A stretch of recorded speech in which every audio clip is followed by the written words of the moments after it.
Welcome your hosts, Caddy, Frink, and Sarah Kemp, as they lead discussions about substance use disorder and the journey to recovery. You're listening to Redefining Recovery, a recovery revolution. Hello, hello, hello out there in Radio Land. Hello. Who are you? I'm Sarah. Sarah Kemp. I'm Caddy Frink. Nice to meet you. Hi, everybody. This is Caddy Frink from Minnesota Recovery Connection. What show are we on, Sarah? Redefining Recovery, a recovery revolution. Yeah, baby. We got it. Yeah, we just came charging in like wild women from the great outdoors. So we're just kind of catching our breath and getting just, into it. Yes, yes. Had a very, very good meeting today to get our walk for recovery and rally caps and gratitude breakfast. So we're going to talk about that towards we get to the end of the show, something like that. Yeah, towards the end of the show. There we go. There's the terms. So Sarah, what's right with you today, friend? You know what's right with me today? I was thinking about this. I don't.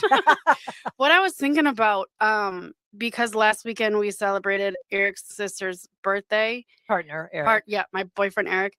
And you know when people say like in-laws or the partner's family, like that can be a thing. Uh-huh. But it's not a thing for me. And I love it. And they've totally just embraced me. The Sarah? And the Gus and the Zoe are cats. Okay. And that's just a lovely feeling. Yeah. Because you never know how like your partner's family is going to be. Right. So to be part of their family, I mean, I know I have been for a while, but like I finally feel it. Right. It's like it's come full circle. Come full circle, more or less. So that's what's right with me today. Nice. Caddy, what's right with you today? Well, I'll be honest. It's maybe not Saturday that this show is actually happening. What? So I know we are pre-recorded, but it is raining. And I am so happy as a gardener, as every other gardener, and actually anybody who cares about plants and water. And the drought that we've been in. Yeah. I mean, this will barely take a tip off of it. But I woke up this morning, I lifted up a shade and I was like, oh, there are puddles, there's drippage, there's plants going, hello. Good. I'm alive again. I think it's supposed to rain like the rest of the day. Yeah. No, and this is like the best thing that can happen. Just a long, steady rain, because then the ground will absorb. I can get all geeky on this one. So it's good, relaxing weather when we're home. Yes. That's the way I see it. And we will be at some point. At some point. Depending on traffic. Yes. But yes, so I'm really grateful for the rain. Everything in the world needs rain right now. We need it for the northern part of the world, or the northern part of the state in Canada, for the fires there. Europe, please, Lord, let some rain happen in the European countries that are just literally struggling the same way we are. So we just want rain and peace and happiness all over the place, right, Sarah? Yes, we do. Yes, that's. And we do our best to try to help it along. Get a little giggle here and there. Yes. Yes. So as I said, when we were opening up, we are beginning to get our walk for recovery off the ground. I know, it's so exciting. I know. It's sort of like it's September 12th and we'll talk more about it, but it's like the machine is churning. The machine is churning. It's that time of year. We put together the hit list parade of what we had to discuss today. And it gets exciting and then like, then you know it's real.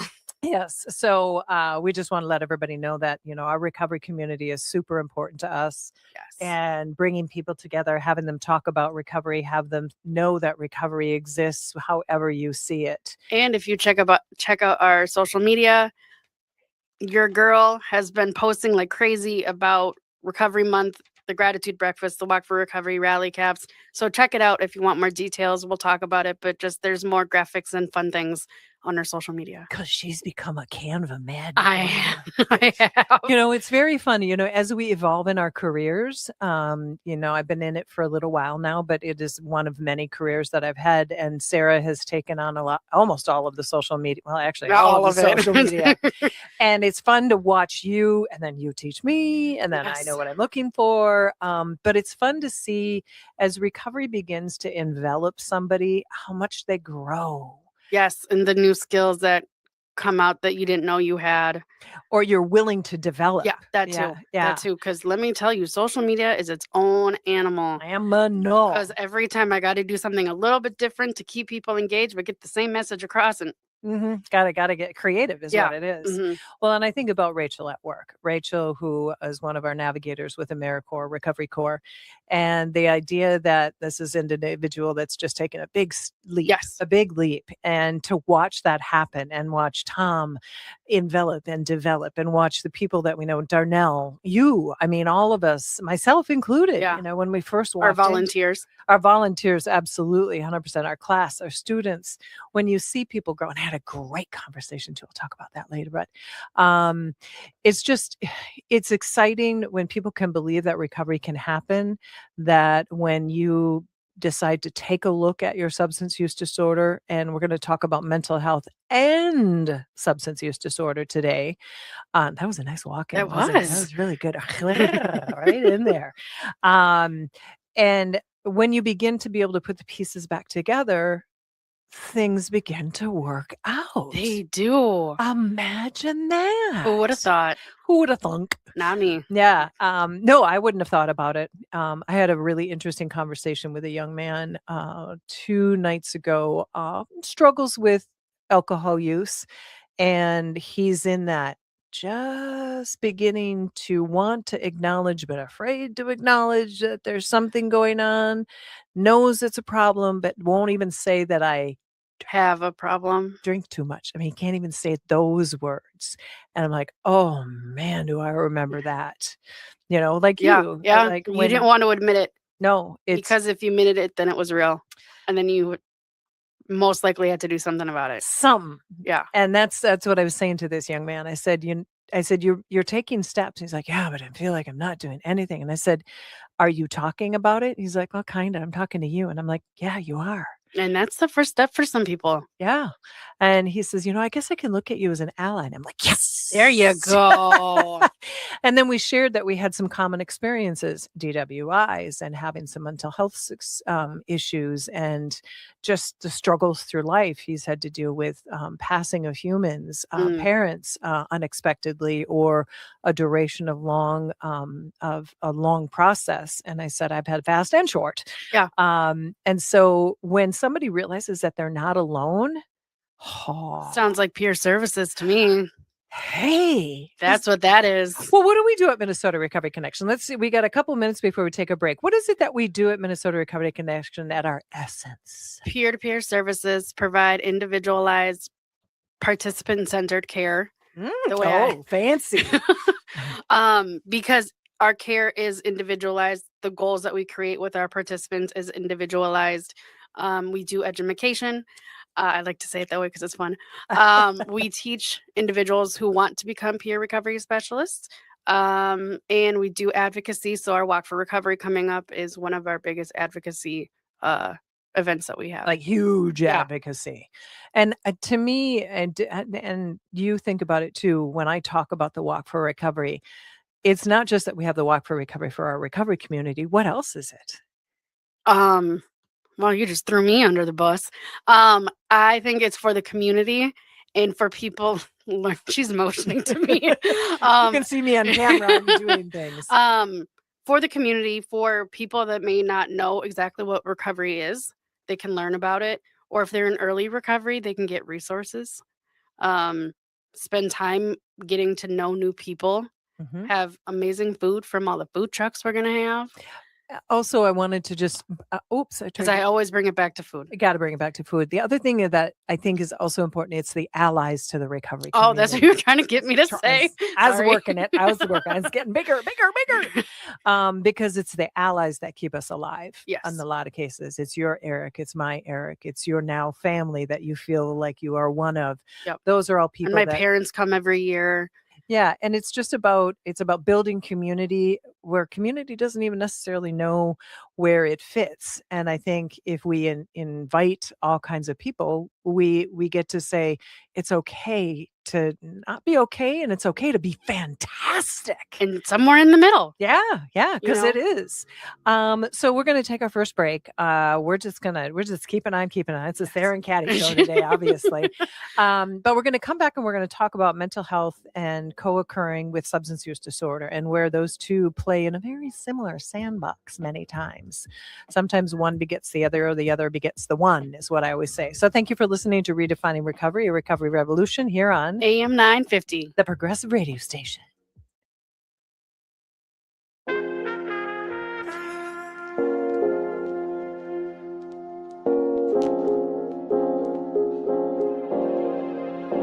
Welcome to Redefining Recovery, a recovery revolution. That was again, we're getting used to some new music. We might have some changes in music's coming up. Her face just made me laugh, so I'm sorry. We've had to make some adjustments here, and that's okay because life is one big adjustment. It is the one constant in life that there's always change happening. Changes, yeah. So great music just kind of surprised me with that horn starting out there. So welcome to Redefining Recovery, a recovery revolution. My name is Caddy, Frink, and Sarah Kemp. Like the Ice cream. Yeah, we gotta have it in there. So last we met, I want to can you tell it's kind of squirrely day? One of the things that's really important to think about when the folks that we're working with, as far as participants, our friends, our family members, Community members. a neighbor that I just was kind of mentioning, mental health is a thing. Yes, it is. It's a thing. Have you ever dealt with mental health per se, Sarah? I have generalized anxiety. Okay. What do you do for that? I tried medication, but I don't like it. Okay. I don't like what it makes me feel like. So what I do is color, or I do the paint by numbers, or I do the more artistic things because that helps me just mellow out. Yeah. That's honestly partly why I'm much more of a homebody than I used to be. Because that's my safe space. Yeah. So my cats, honestly, I know I Okay. talk a lot about my cats, It's okay. We but love our cats. but Gus particularly, he's a snuggle bug, and he knows, he just knows when I need him. Really? Yeah, he's a needy boy, but he's a smart boy. Okay. So we snuggle a lot. So he actually kind of picks up on your Yeah, energy. even when I don't. But Really? he does. People think that, we have dogs that are real insightful. Cats are too. And I, Yeah. of course, I've been a cat mom. I think we did the count. I've had 17 cats in my life. They are in their own way insightful. Each one Yeah. is just like every human, every creature on the planet is different. But I believe in that too, because my Tigger will just come up and just like flop right on my chest. I'm like, hello, how are you? Didn't know you needed her until you did. Well, and then it just kind of instantly, I'm distracted from whatever I was thinking about because she's like literally right in my face. But it's a nice way to just calm down. I think that's the magic of pets. Dogs, cats, fish, birds, whatever you have. Yeah. I think that's the magic of pets. Yeah. I can't disagree with that in any way. So one of the reasons why I wanted to talk about mental health and co-occurring issues with substance use disorder, as I say in class, and I think it's a fair statement that both of these play in the same sandbox. They do. And when more than we think. Yes, more than we think, and sometimes more than we're willing to admit. Yeah. And I know for a long time I struggled with depression based on a lot of things that happened in my past, but I would never sort of acknowledged it because I didn't understand it myself. And so I have to give credit absolutely 100% to Dr. Sue Hoisington. She has been in my training, but in my life for now like 8 years, and with Minnesota Recovery Connection for like a gajillion since maybe the organization started. And I don't know how many classes I've done with Sue. 100 and a lot. Yeah. Many, many, many. And so every time she comes into our class to help train our peer recovery specialists on mental health and co-occurring issues, I pick up a new something. Yeah. Or have a new thought about something. And so the repetitive nature of it, sometimes I'm like, oh, here we go again. The same videos, the same. Yeah. But there's really, if you keep thinking about something, it becomes more, you're more aware of it, more prevalent, or you're willing to accept it. Yeah. And I kind of had a couple of those aha moments in classes over the years. And it's just like, oh, That's not a wow. bad thing. No, it's not. What was the really big mind boggling one? I got to think about it. So, mental health and co occurring issues are very common. And some of the major co-occurrings are major depression. We're talking about 58% of people that struggle with substance use disorder. Is that right with that a little teeny tiny writing there? Yes, with Yes, it substance use is. disorder. Sorry, my printer got a little bit dark on me. Bipolar, there's bipolar 1 and 2. We'll kind of do a quick description on that. 65% of people struggle with both substance use disorder and mental health issues. Schizophrenia is part of the community as well. And some of the times these descriptions are scary to people. Mhm. But what I have learned over these years is that there's are ways to help folks. Oh, and I think the stigma too, we've gotten a lot better with the stigma of mental health, but it's still there. And I think the word change, and we talk about language a lot, and that is mental illness. Yeah. Somebody's got a mental illness. That's a whole, yeah. That's a whole layer of like another shame and another fear and another judgment. Then there's generalized anxiety disorder that Sarah just talked about. Yep. I think I have just a wee bit of that. 40% of people that struggle with substance use disorder can struggle with that. PTSD, I'm sorry, panic disorder. Have you ever had a panic attack that you know of? Maybe when I was using. Okay, I have had them in my recovery, and they are the most frightening things in the world. We'll talk just a little bit about that because a lot of people misunderstand panic attacks. PTSD, post-traumatic stress disorder, 26 to 52% of people. I remember Sue always says that post-traumatic stress disorder, trauma issues really are sort of a navigating scale because trauma and substance use, they play in the same They sandbox. sure do, yeah. A lot. I mean, there isn't probably many people I know that don't have some sort of traumatic life experience. Personality disorders, about 24%. And then what I didn't put on here that I put on something else is TBIs. No, it's not on there. You're not going to see it. Oh. TBIs on that front page, traumatic brain injury. And that one was kind of surprising because I'm always tweaking the information that I share with people because I think it's important because I got to get more smarter too. Well, and just more recent information too. Yeah. And I think there's a lot of acknowledging of all the different places and spaces that people who struggle with substance use disorder, what is it correlating to? What is the origin? And as a child, I had ADHD. And so that is a diagnosed mental health issue, correct? Yes. And what did you do for that? I took Ritalin from junior high through college. Yes. Which was a great tool. And then I realized what it can do when you take too many. Because what it does is it keeps you up so you can study longer. Okay, well, I used it for studying. Or you can just stay up longer and get more things done. Right. And so here we have a great, fine line between being diagnosed with something and then having a medication. And that specific medication can be misused. It sure can because it's 1 or 2 molecules different than the drug methamphetamine. And see, this is where I want everybody to hear that here's Sarah in front of me, 6 years, 8 years, how many years? 6 years. 6 years. I never remember. I think it's 6. Somewhere in there. You're in recovery for a nice chunk of time. Yeah. And you are on the other side of this. Anything can happen. Something can happen. I think kind of doubtful that it will. But here you are as a young person diagnosed with a mental health thing. And then that led you to something. So who's to say that somebody isn't at any age diagnosed with depression, but they don't want to cope with that, but they know what they can use to cope. And they can use any amount of chemicals out there to do that. So this is why this conversation is important because you might be diagnosed with depression, but before you acknowledged it, understood it, had somebody say, hey, I think there's something more going on here. You went to alcohol, you went to opiates, you went to inhalants, you went to cannabis, and you're like, oh, I feel better. And then you think nothing's wrong. And then it gets better, so I'll just keep using that. Right. That's what I mean. They continue using it because it's helped them, so they think they're better. Right. when in fact, I think really what's happening is that you're masking what the problem is. And this is and avoiding in a way. yeah, because sometimes you don't know any better. Yeah. Or I know for a fact, and tell me if you agree with this, is I that sure do. I'm sure generally she'll agree with me, but she might on occasion disagree with me, which I really love when you do that. Is now you made me forget what I was going to say. Sorry. Man, see, this is what happens when we get kind of weird. Yes. And that is something I can't remember. Okay, I'm so sorry.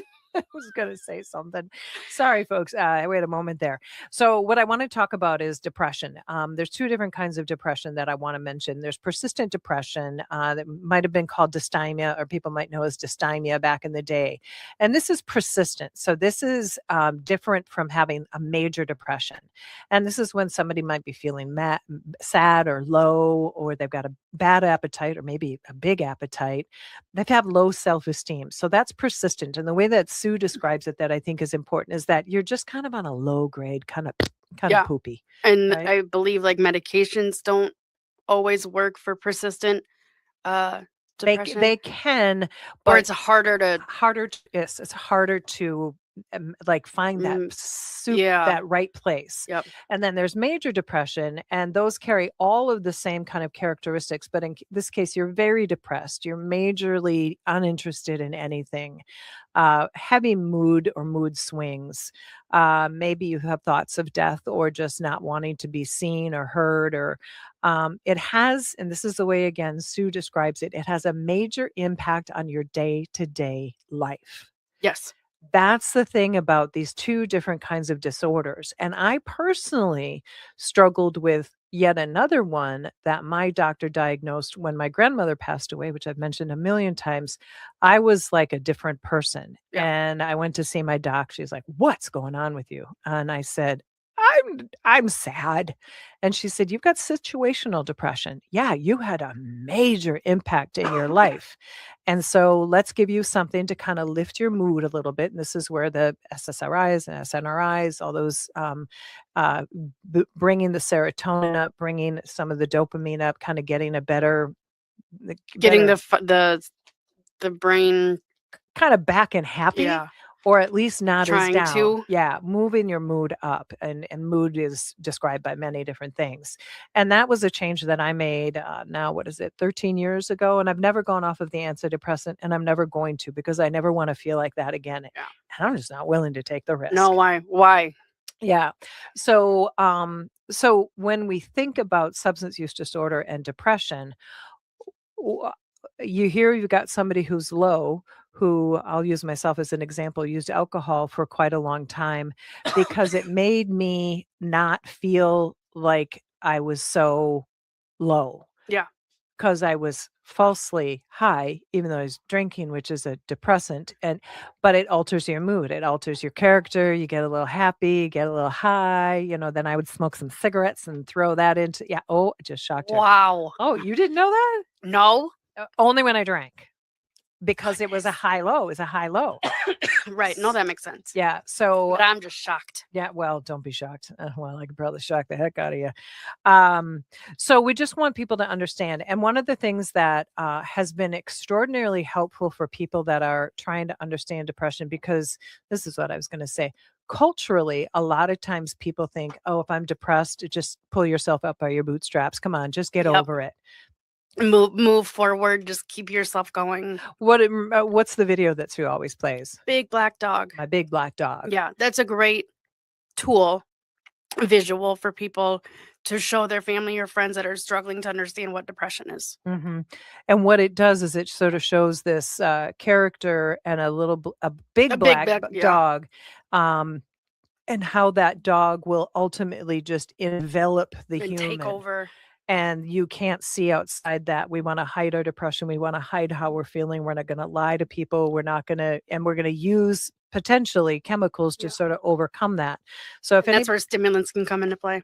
Yeah, or alcohol or anything. Anything. But but I mean, the stimulants would keep you keep you high. Yeah. So, so if anybody is trying to understand or wants to understand a big black dog, all you do is put that into the YouTube Yes. and it'll come right up. There's a couple of variations on the video, but I really like that one. And then bipolar. Anybody out there have bipolar? Hands in the air. Okay. Bipolar 1 and 2. Bipolar really does have a significant connection to substance use disorder, is what I found in our classes. Because I'll ask people, have you ever been diagnosed with something? And many people's Yeah. hands go up. with Almost everybody. Yeah. And really what it is that one involves manic episodes and mania. And then the other one involves a milder mania with depression. So bipolar 1 is really about being in a manic state. And then bipolar 2 involves a hypomania. So that really that high and then high, that low. and then crashing with that depressive episode. So you're kind of like you're just literally, floating between two different worlds, and you can't really. I know I've seen people just not be able to manage. So that's when medications really come into play. And important to take them. Yes, and a lot of people. I know Robin Williams was one because Sue Hoisington sort of was familiar with him, literally. And somebody who's got bipolar doesn't like to take medications because it takes away the high and their creativity. Yeah. And it really is something that can be a real bummer. Yeah. For somebody who likes that. And they're like, why would I want to feel less than, even though the behaviors around mania, which, people will overspend money, they will overindulge in paint their whole house. Yeah. Overindulge in all kinds of activities. Buy things, sell themselves, sell drugs. I mean, they'll do all kinds of stuff in these states that they normally wouldn't do. Yeah. So, and then talk a little bit about anxiety. What does anxiety look like to you? I worry a lot. I think I've gotten better, but I'll worry about things that aren't needed. Mm-hmm. Like when we went through this whole transition. Describe the transition. When we moved from 800 Transfer Road to where we are now. Yeah. I took care of everybody else, and then I completely forgot about myself. But then I know that everything was gonna be fine. Like I knew it, but there was something else that was like, nope, it's not gonna be fine. Like it just. You had a tape continue I did to play. And even though I tried to be like, it's gonna be fine, like shut up, but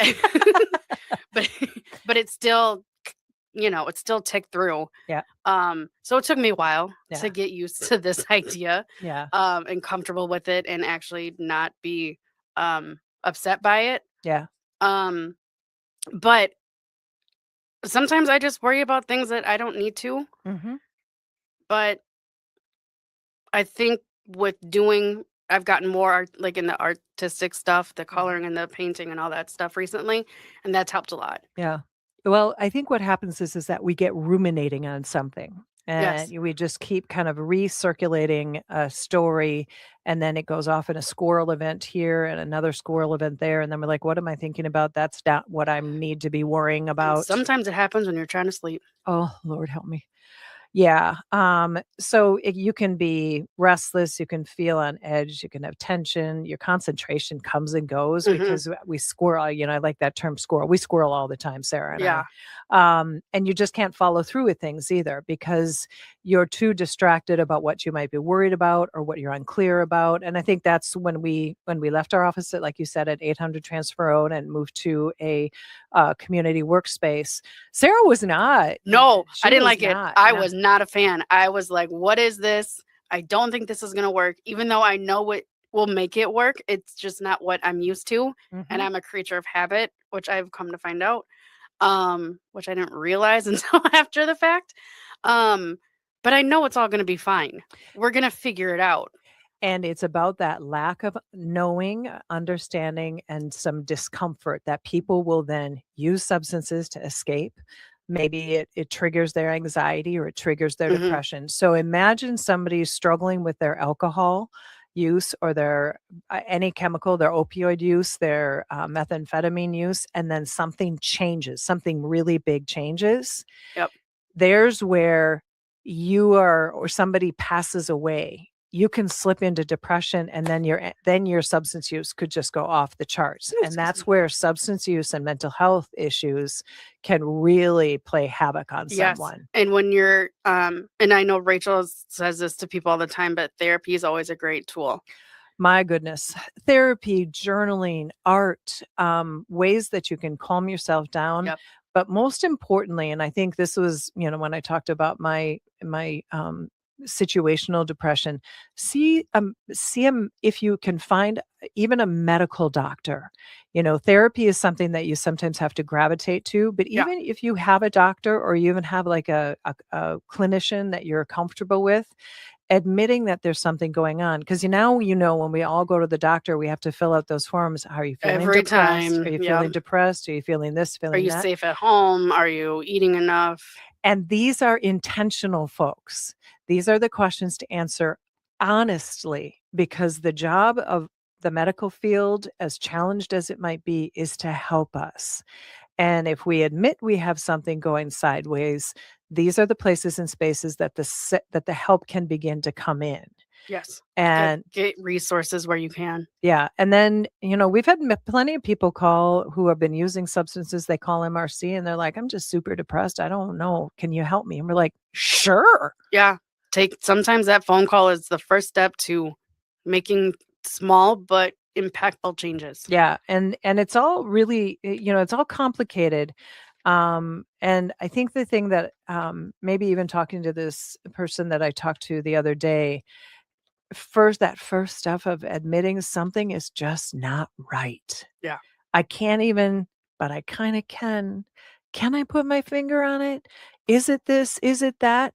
And the thing is that there's generally a multitude of things going on with a person. They're depressed, or they've got a work situation, they've got a trauma situation, they've got what they think is healthy using substances, alcohol or pot, or even opiates. But then all of those collide at some point where there's a big change that takes place. And this is where all of those things, when we talk about mental health and co-occurring issues and substance use disorder, they all play in the same sandbox. And that age-old question, what came first? Who knows? But we know they play together. Mm-hmm. And if you take care of one and take care of the other, then you're healthier. Yeah. And I think acknowledging one or the other. That too. But usually that takes somebody from the outside, which is where peer recovery services comes in at Minnesota Recovery Connection, because sometimes people hear, they say, yeah, you know what, you're drinking too much, Caddy, or, Sarah, you're just messing it up a whole lot. I sure did. I don't even know if that would be a way that that's you'd not how you it. say it, but probably not. I'm too old to figure that one out. But then all of a sudden you look in the mirror and you're like, yeah, this stuff ain't working. Mm-hmm. We can be that first phone call. I don't really. And that non-judgmental conversation. Because why? We've been there. We know what it's like. And so we can understand what you're going through.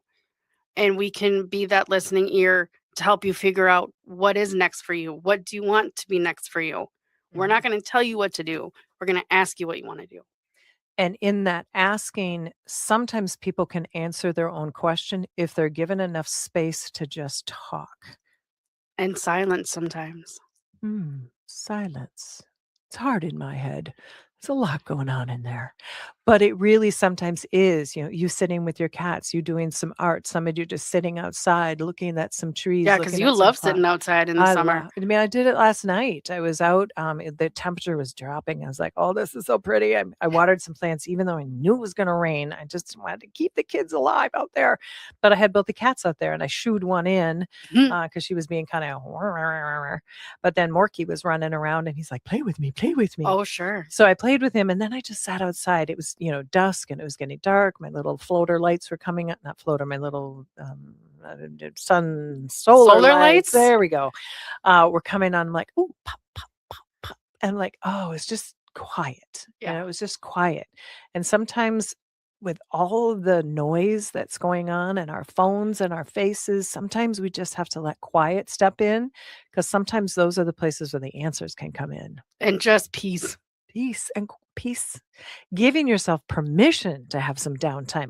Oh, yeah, that's a big one, because My friend and I were just talking about this last night, how we're in a society where people feel guilt or shame for taking rest.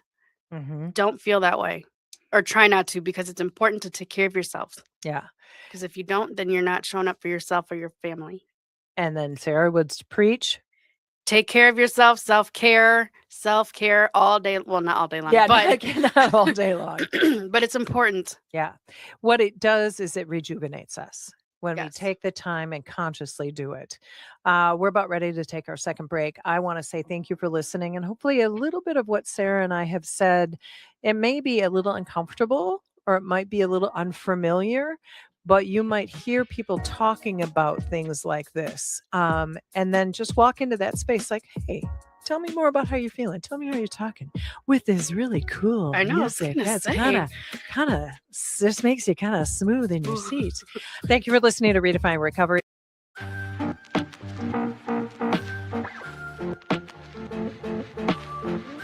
Hello, welcome to Redefining Recovery, Recovery Revolution here on New Music Radio. Hi out there in Radio Land. This is Caddy Frink and Sarah Kemp. I just did a very interesting dance there because I was like, whoo, this is new. I love this. So what we want to begin to really talk about is our Walk for Recovery, our Rally Caps game, which is a twins game that we host, and our gratitude breakfast, because that is in what month, Sarah? Recovery month, which is September. And what is the color for recovery? My favorite color, purple. Purple! Yay, purple. What we want to just tell you about is some of the sponsors. Sarah will go through the list that we have to date. Yes, These are ever changing. We got like 4 more. Thank you very much, all of you. Over the last few days, we are always looking for paid sponsors to come in to support Minnesota Recovery Connection, because these funds go to deliver the services that we give to people for free. We get to educate. We get to do all these things that we believe in terms of education and advocacy and Peer-to-peer services. So, Sarah, who are our sponsors to date? So we are going to have Sponsors. more. We're going to start with sponsors. Okay. So we have Recovery in Motion, Missions Inc. programs, Conceptual Counseling, Vinland National Center, Horowitz Integrated Services, Fellowship Recovery, Step Up Program with Augsburg University, Pease Academy, Kowalski's, Native American Community Clinic, Fraser, Roots Wellness Center, A Way Out Sober Living, Canvas Health, Recovery Corps. Side note, they'll be on the show with us in a couple weeks. Just plugging that one. Progress Valley, Alina Health, Minnesota Adult and Teen Challenge, North Star Behavioral Health Network, Minnesota Alliance of Recovery Community Organizations, Wayside, Alliance Wellness Center, Steve Rembler Hope Network, Hazelton Betty Ford Graduate School, Bold North Recovery, The Retreat, Metro Hope Ministries, Minneapolis College, Recovering Hope Treatment Center, RS Eden, Partners Behavioral Health. Wow. Brighter Days Recovery Center, Integrations Wellness and Recovery, Midwest Recovery, and Primo Paso, I think is how you say it. Sagent Health, Behavioral Health. I think that's how you say that one. Formerly known as Nystrom. We got March, the March Conference. I don't know what the... Yeah, no, I'm not sure either. We got Pathfinder Care, Avivo, A New Chemical Health, and Minnesota Department of Health Overdose and Substance Misuse Prevention Unit. Wow. There we go. So that is actually up to date because we got the last 3. Yeah. Okay. Yep. So, and that is to this date. Yeah. Like this morning. Yes. And so, to be said, this is what we're talking about. When we have the Walk for Recovery, those are sponsors that we have coming in. We also, what I'm going to be naming is the organizations that are community tables. Yes. Folks, we are serious. This is a big event. This is 3,500, 4,500 people that come to the Walk for Recovery. It's about the walk, but it is much more about community. All these resources are there so people can navigate through it. They get to sort of meander. They get to have something to eat. And the thing about it is that you might be just recovery curious. You're like, oh, there's a lot going on in the recovery world. I don't have to know anybody. I don't have to say anything to anybody. I can just maybe grab some gimmies, get some candy, and just be anonymous if I want to. So some of the organizations that we're going to be having that are we call community partners are, let me start off with Serenity Kennel. Recovery is Happening, Rise Up Recovery, Indigenous Peoples Task Force, Narcotics Anonymous. Wow, that was hard to say. Area 14 Gamanon, so that's Gamblers Anonymous, Codependency Anonymous, Recovery Telecare LLC, Minnesota Community Care, Riverland Community Health, the Recovery Church, Anything Helps, the Recovery Space, AA St. Paul and Suburban Area Intergroup, Minnesota Hope Dealers Organization, African American Survivor Services, Recovery Cafe Anoka County, Gen Mobile Free Phones. Okay, cool, wonderful. I was like, that confused me for a minute, but free phones are so important for people that do not have phones in the recovery community. Real Recovery, Smart Recovery Mankato, Full Vested Recovery Movement, Another Chance for Hope, Jack Pine Outdoors, Thrive Family Recovery Resources, Begin Anew, Just Hope, Twin Cities Recovery Project, Inc., Silver Sobriety. And I have another list. And there's more. Overeaters Anonymous, Unity Intergroup, Wild Hearts Adventures, Into Action, Open Cities Health Center, Calvary Life Recovery, Amethyst Recovery Solutions, Recovery Community Network, Continuum of Care, Lighthouse Beginnings, Voter Registration, Salvation Army Adult Rehab Center, Against All Odds, Recovery and Reentry in Minnesota Recovery Connections Peer Advisory Council. Whoo! And there's one, I don't know how to say it, so I'm going to spell it. Okay. Because I don't want to, So it's CHOCHODAIKO. I wish we knew how to pronounce that. I don't know how to say it, so I don't want to. Well, I know. And what we'll do is we'll get the phonetics pronunciation. That our apologies. We don't want to offend anybody. And we just don't want to. We just don't want to missay it. Thank you, Sarah. Yes. So the reason why we're talking about this, folks, is that we're coming on the big month for recovery, but recovery is everywhere. And what you just heard of is lists of organizations that are out here that are here to help you. And I mean, we just read off a cool 70, 80 organizations, and that's not all of them. That is just a list of people that are going to, at this point, and maybe more to come, will continue to educate you. I think last year we had over 100 or close to. Yeah. I think it was over 100 that participate in our event, but they are there to help the recovery community. Because they're passionate about helping people. And everybody, I say, has their secret sauce, their special place that they help people. I mean, there's the phones. That's a whole organization that just gets phones to people that don't have them, that are in need. There's, specific cultural communities. There's specific housing. There's social services, clinical services. Harm reduction services. So, the idea that and mental health services are there as well. Many of reentry. Thank you. There's many spaces and places where people can get help. So I say many times on this show, if you are someone who's struggling, or if you know somebody who's struggling, reach out to us, Minnesota Recovery Connection, minnesotarecovery.org. Go onto our website if you're just not quite sure where to go, you want to just sort of investigate it, put in recovery services into, whatever your search engine is. And there's a lot out there, because the people that are hurting need people to love them and care for them. And listen to them. And not tell anybody what to do, folks. It doesn't work to say, you should stop. This is what you need to do. Those are words that we've already said to ourselves. Yep. Time and time again. And who likes being told what to do when they're already beating themselves up Yeah, potentially. because the disease of addiction is that it's a disease. It's a dis-ease with what is going on with you. Wow, you just went into teacher mode again. I do all the time. You never shut it off. I never shut it off.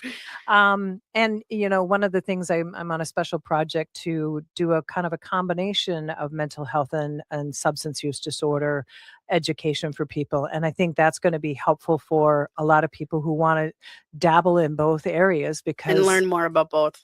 Yeah, because we just have to admit that if you've got trauma, that can be a mental health concern that you are living with that you're going to use a substance to make go away. Yes. That if you have trauma, you have a mental health thing going on. So, gosh, golly, Sarah, this went by fast. It did go by fast. Yeah. So what do we also? We have our. We got rally caps coming up on September 15th, which is a Tuesday. $1 hot dog night. Twins versus the Yankees. And we have tickets on sale now. If you go to our website, you can purchase them online for $16. And then we also have our gratitude breakfast Thursday, September 24th, in partnership with Augsburg Step Up program. You can buy those tickets online as well. Woo! Nicely done. I had to close my eyes. Yeah, but... she had all those posts that she's been doing right out of the gate. Well, thank you for listening to Redefining Recovery, Recovery Revolution, hosted to you by Sarah Kemp and Caddy Frink. We are Minnesota Recovery Connection. Thank you, AM 950, the progressive radio station. You rock. Thank you.